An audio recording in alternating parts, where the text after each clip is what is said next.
Changes in solid materials make them useful, such as when they are shaped, pressed, hammered, joined, or cut. What can you see in the picture? That's right, these are paper and clay. Did you know that materials can change in many ways? Paper can be cut into different shapes and designs, while clay can be pressed and molded into pots, toys, and decorations. People shape, join, bend, and cut materials to create useful objects that help us in our daily life. These are called changes in solid materials that make them useful. Today, we will discover how materials can be shaped, pressed, hammered, joined, or cut to create different useful objects. So get ready because our exciting science adventure starts now. Changes in solid materials. Solid materials can change in shape, size, or form. These changes help make materials more useful. Some solid materials can be shaped, pressed, hammered, joined, or cut.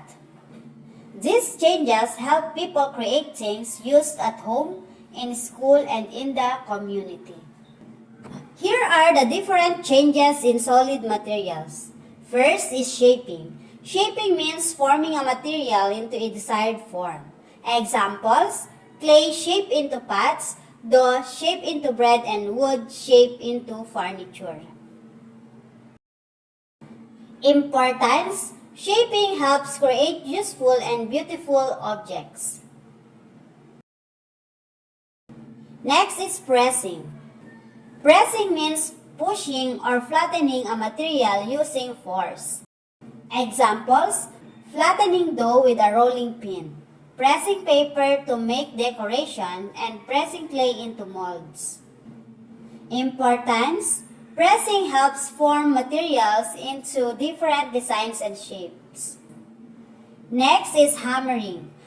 Hammering means hitting materials using a hammer. Examples: hammering nails into wood, shaping metal into tools, and fixing furniture using nails. Importance: hammering helps build and repair objects. Next is joining.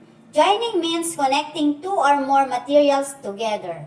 Examples: gluing paper together, sewing fabric, and joining wood with nails. Importance: joining helps make a stronger and bigger object. Last is cutting. Cutting means dividing or shaping materials using tools. Examples: cutting paper into shapes, cutting cloth for clothes, and cutting cardboard for projects. Importance: cutting helps create desired sizes and designs. Why are changes in solid materials important?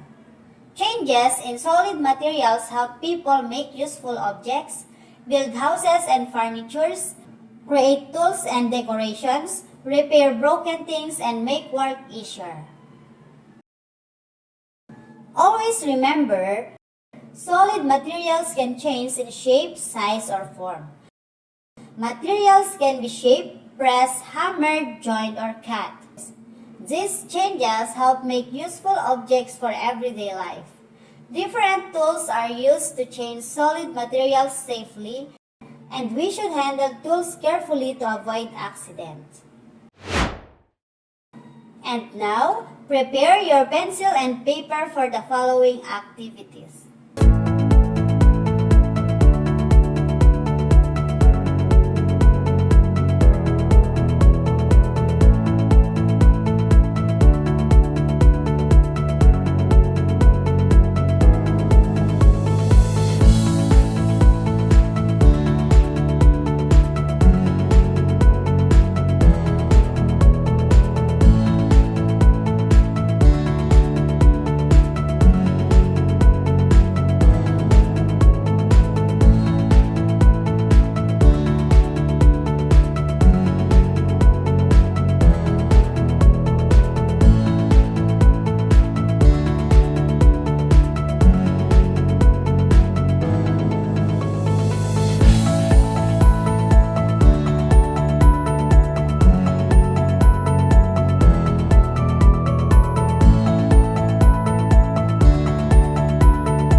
Thank you for watching. Please don't forget to like, share, and subscribe and turn on the notification bell so you'll be updated for our next lesson. Goodbye and see you next time.